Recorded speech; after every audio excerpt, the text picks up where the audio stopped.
Hey, you, over here, over here.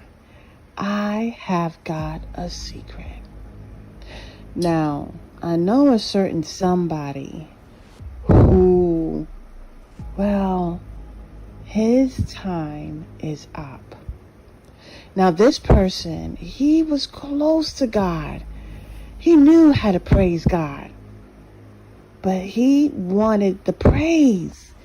He knew how powerful praising God was.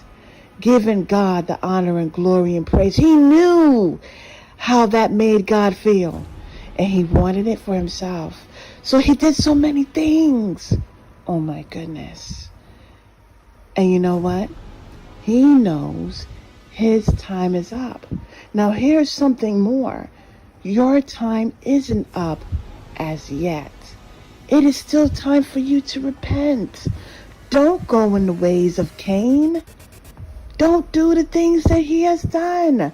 See, the thing about it is that whenever you go against God, right, that is giving you know who, Satan the devil, that's what we're talking about.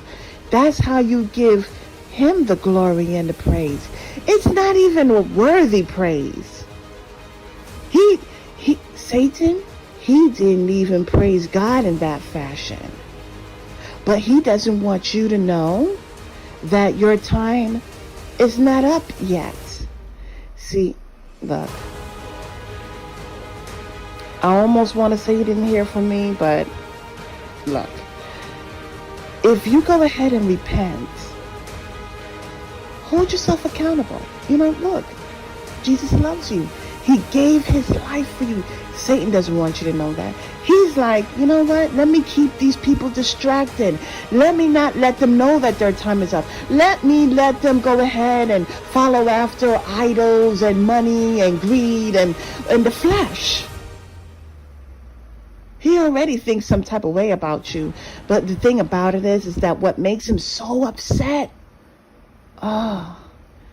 is that your time isn't up. So look, what are you going to do?